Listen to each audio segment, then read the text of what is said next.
ahead. Turn it up. It's The Record Machine with your host, Jimmy Howe.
Ladies and gentlemen, please welcome Julian Angel. How you doing, Julian? I'm doing fine. I'm pretty exhausted because I just came back from some errands, but yeah, all good here. How was your? How are you? I'm good. How was your vacation? Awesome as always. I love being in Vegas. I love the dry heat, and I love everything American. I'm not sweet talking you. I really do. Well, that's good. So you were born in Germany? I was born in Germany. I still live in Germany, but I'm, of course, a kid of the 80s, and grown up in a neighborhood that was about half American back in the day when still more GIs had been stationed in Germany. And yeah, my dad loved American cars, Elvis and Johnny Cash, and there you go. Now, I read somewhere that you score music for television and film. How did you get into doing that? I actually just started. I didn't just start. I simply started. I've been doing this for, I think, 8 or 9 years now. Mm-hmm.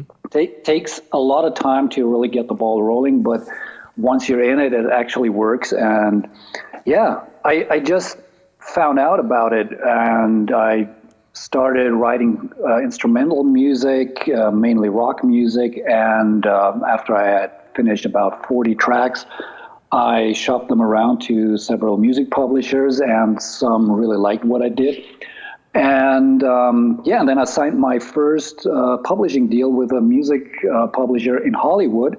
Mm-hmm. What I didn't know was that they had a direct connection with quite a big movie production company from Hollywood who do movies with stars like Bruce Willis, Dolph Lundgren, Steven Seagal, and they somehow sneaked my music into these movies, and I got a little money from that. And then again, other publishers shop my music to television. So yeah, it's a lot of fun because you can be really creative, and you're not really bound to a particular music genre. Mm-hmm. Although I still love doing my rock stuff. But yeah, what I'm doing right now is mainly scores for crime scenes and horror movies. Nothing particular. You just write them on spec and see where I can get them placed. That's pretty cool. I can definitely see your music being played in an action movie, like with Bruce Willis or Steven Seagal, with the guitar and everything like that.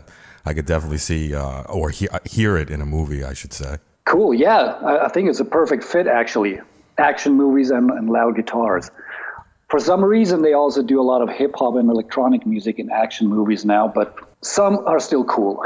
Yeah, I also read too somewhere that some of your songs are featured for the sport of NASCAR. Now, are you a fan of NASCAR?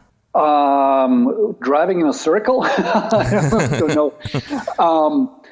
Well, I know that NASCAR exists, but it was another incident with a music publisher. Again, another publisher from Hollywood, and they got a good business connection with Fox, and they somehow put 2 or 3 of my instrumental tracks into the NASCAR production. So you got the shirt on.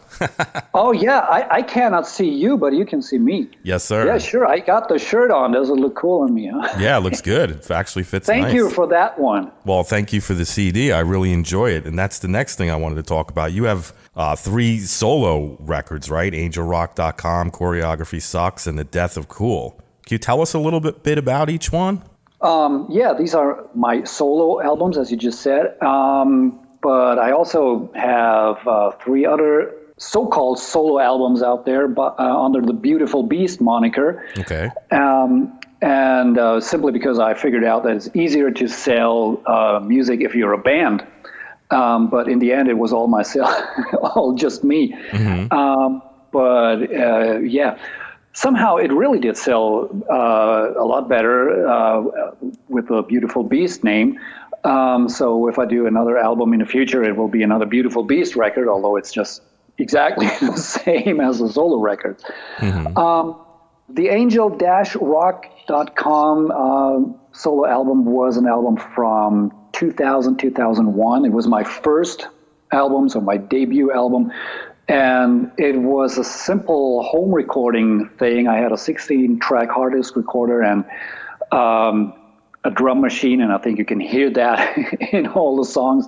Mm-hmm. But yeah, it's pretty more AOR styled and melodic rock. And of course, I was just getting started in music production, and it's still not perfect, but some people really appreciate it. I've been thinking of re-recording that album sometime in the future, but then again, it becomes quite boring if you cover yourself and record all the songs once again. Mm-hmm.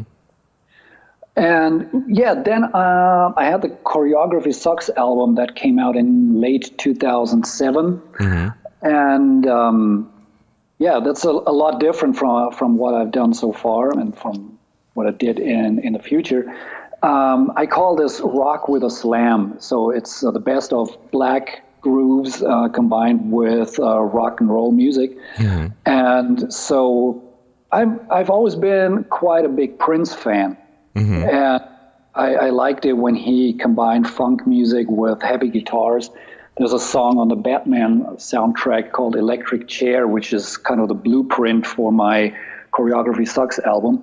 Mm-hmm. And a lot of people didn't like it, but then again, a few people really loved it for what it is. Mm-hmm. I remember one critic say that was the album that Tommy Lee wished he had recorded. Wow. I love the title of the album. I think it's brilliant. Choreography Sucks.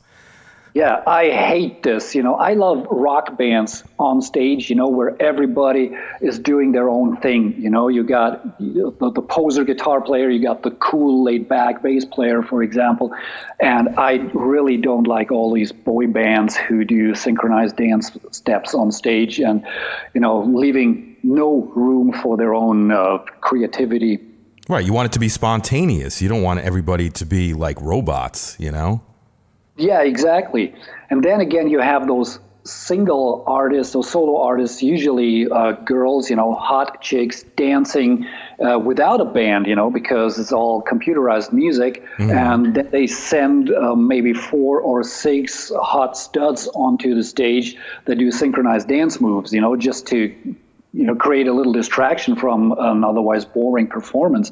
Exactly. And so I don't like synchronized dance moves. It's okay, the way that Warren did it, or Poison, if you have 4 beats of synchronized guitar moves, shaking your guitars back and forth and doing a step to the side, but then everybody does their own thing again. And I think this is cool. That's what I expect from a rock band.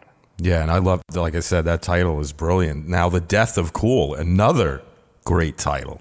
Can you talk about that album? I love it. I listened to that CD probably about 10 times since you gave it to me. And I love every track on it. But to me, The Death of Cool, that is like a really cool title. Yeah, glad that you like it. And I mean, of course, I like it too. The Death of Cool. I think that, there's no secret about it. I'm 42 years old right now and turn 43 in 2 months. Every generation before me, including my generation, we had something to rebel against. But I think that the generation that followed me, if I had kids, it would be my kids right now. I call them Generation Uncool because they don't really have something that they rebel against. They somehow lack an identity. And I think that a lot of kids, maybe it's just here in Germany, but they actually take pride in the fact that they fit in. You know what I mean? Oh, yeah. I actually want kids, to hold up their middle fingers and rebel against something. I'm not a drug advocate, but hey, if you want to use drugs just to upset your parents, go do it. Upset everybody and develop an identity of your own and be rebellious, be cool. But don't wear checkered shirts and cardigans and whatever, Right. There's a lot of sheep in this world. That's the problem. People can't form an opinion on their own. They have to follow what the news tells them or, what everybody, their friends are doing and stuff like that. And that essentially is the death of cool. Yeah. Even if it's uncool, what everybody thinks. Did you write that about a specific person or a specific type of people, or it's just in the world in general, like these people are going to be the death of cool because they can't form an opinion or think for themselves? Yeah, I think it takes a lot of guts to have your own opinion and stand out or stand up for what you believe in, because sometimes people might not like it, and so you really have to be tough. And but the person I actually had in mind is, and again, I'm referring to the people here in Germany.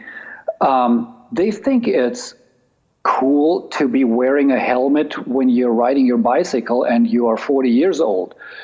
I think that is pretty uncool. I mean, okay, it's a safety measure, but hey, come on, And like I said, a lot of people seem to be happy about being in line with everything else and being obedient and going, adhering to the laws, even if they're stupid. And you have so many people here who point their fingers at you just because they think that you are wrong.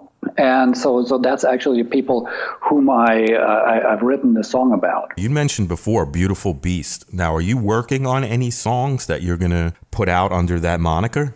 To be honest, I have recorded 3 new songs. Mm-hmm. Haven't finished mixing yet, but I'm working on it. But I don't know if I'll have the time to complete a full 10-track album. And because what's so difficult about recording an album is that you somehow want that to sound like one complete work. Every song to sound different, so you need an overall sound. Use the same guitar sounds on every track, so that it actually sounds like one unit and not just a loose collection of songs. And so that's really difficult, at least for me, to accomplish. Recording 10 songs and make sure that they all have the same volume level, the same amount of bass frequencies, the same amount of high frequencies, so that they sound, like one, mm-hmm. like a unit. This is a really difficult task for me to do, and especially also the marketing side. I mean, I would say about myself that I'm really good at marketing myself on the musical underground. But I saw that in 2017, when The Death of Cool came out, that a lot had changed on the music scene. A lot of people whom I had good relationships with were no longer active in blogging about music or doing radio shows. And so I almost had to start all over new again, which had been quite difficult. And then again, hiring a promoter sometimes, it's up to you whether you decide to hire a promoter. They're doing great work, but they're expensive as well. And you have to try to recoup these costs, and this is not a given anymore in the scene that we're in that hair metal scene. And and I've also had a few problems with stores that used to sell my music. They're playing hard to reach now and try not to pay my money, even if they sold the entire stock. So this is, it's become a little harder these days. But I think somehow I'm going to do this. Maybe next year, maybe in the year after that. I definitely want to bring out a new album, and it's going to happen. I don't know when, but it's going to happen. Now, are you doing any shows currently, or are you kind of on a break? No, I only did one show with as a solo act, and that was an acoustic show. And we were actually opening up for Tyler from the Dogs d'Amour here in Germany. Mm-hmm. And but that was all that I could do, because I don't really have a real band. I have a lot of friends, a lot of cool long-haired friends who would look really good in a band and who can play their instruments, but either they have normal day jobs and cannot play during the week, or they play in cover rock bands and they're booked during the weekends. So it's really difficult to get a band together for a few standalone single shows. So that's why I've always been a solo act so far. Mm-hmm. Now, is it true that you own your own entertainment company? Yes, one thing I did, kind of parallel to becoming a musician, I did something real, so got a real job, and I became a self-employed event planner. But it's a little bit on going downhill while my film music and television music thing is going up. And I got my own publishing company. I set that up even in America, and which is pretty cool just for having an American company. So that's my new entertainment company, so to speak. Yeah. So all the songs that you write for your soundtracks, your TV shows, and maybe even other artists, they go through that publishing company now, right? Right now, it's just me who's going through the publishing company. But yes, I'd like to take on a few outside writers in future. Yeah. That's cool. And, do you have any plans on working with any other artists, upcoming artists, rock artists in the future? Or well, I'm already working with a few of them, but I haven't co-written a song with anybody else so far. Really. I never had a co-writer. I've penned all these songs myself. And I don't really know what it's like writing with someone else. But I've collaborated with other artists in that I recorded guitar solos or play guitars for them. So, for example, I contributed a guitar solo to the latest Johnny Lima album called My Revolution, which came out in, I think, 2015. And there's another artist from Norway, originally from South Carolina. He's called Vitne, and I've performed on, 6 or 7 of his albums so far. So that's what I do in terms of collaborating with others. But I haven't written songs with other artists yet. But yeah, maybe I should do in the future. Now, do you have a website where people can purchase your music and look up the latest news on Julian Angel? Well, I do have I got 2 websites. I got one where you can purchase my music. That's called angel-rock.com, such as the debut album.